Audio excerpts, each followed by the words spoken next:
Hello everyone, মই দীপাংকৰ সুপ্ৰভাত জনালো সকলোকে আৰু এয়া মই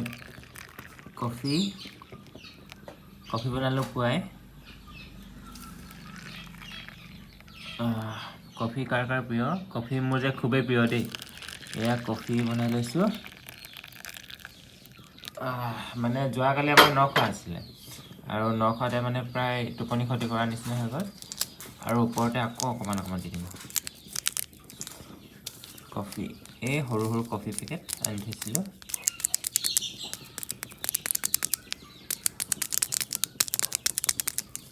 এয়া চাওক হৈ গ'ল একদম নৰ্মেলকৈ বনাইছোঁ মই কফিৰ প্ৰকাৰ বহুত আছে আৰু আপোনালোকক মই আগেও দেখাইছোঁ বাৰু আৰু এতিয়া কফি খাই লওঁ আৰু একদম